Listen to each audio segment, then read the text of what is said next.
Hello, good morning guys. Welcome back to the YouTube channel. In today's video, we are going to learn how to create and use Boolean variable in UiPath. Okay, so let's get right into it. First of all, let's understand what is Boolean variable. So Boolean variable is a data type that store two types of value. Okay, two types of value it store it in it, which first is true and second is false. This two value it store in it, and these values we can use in if condition, we can use while condition, we can use, okay, etc we can use. And if condition, how to use, like if anything is true then do this, like, okay, and if condition is false then do like this.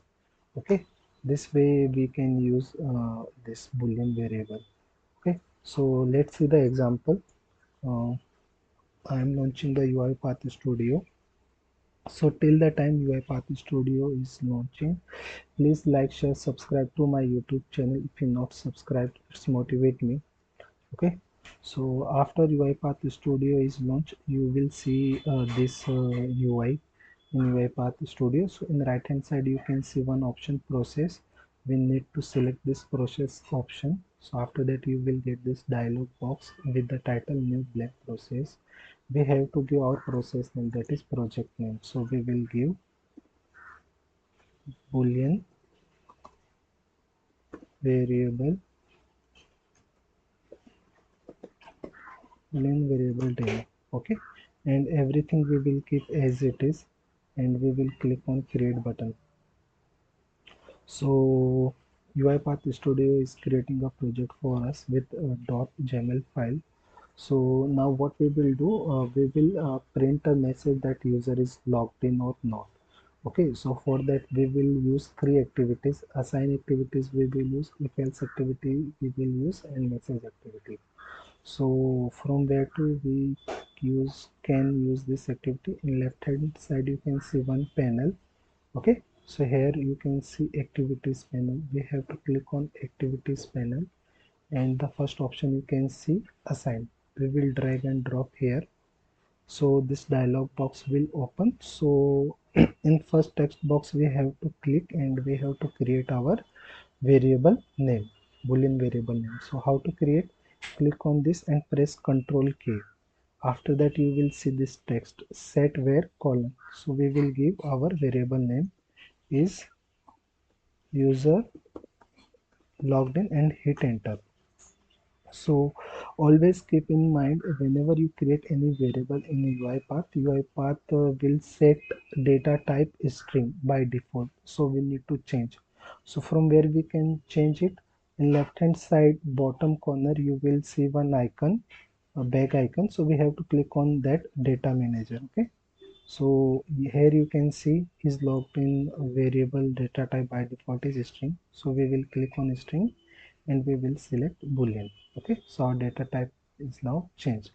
Now we have to assign a value, true and false. So we will assign true, true we will assign. Error is gone. Now we will use if condition. Okay, so we will search if and we will drag and drop here, and we will pass this is user logged in variable here. How to pass, we will click on this plus icon and we have open condition builder. So from here we need to pass. Okay, how to pass, we will click on plus icon, you will get this use variable option, click on that. After that you can search here or you can click on this variable option, you will get this is logged in user variable name. Now condition we need to set, we are checking true and false. Okay, so we will select is true, then we will save. So if condition is true then it should print the message.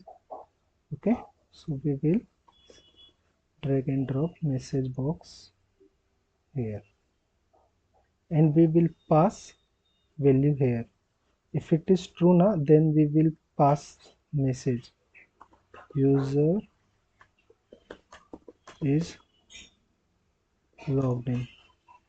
If condition is false, then it should go into else condition,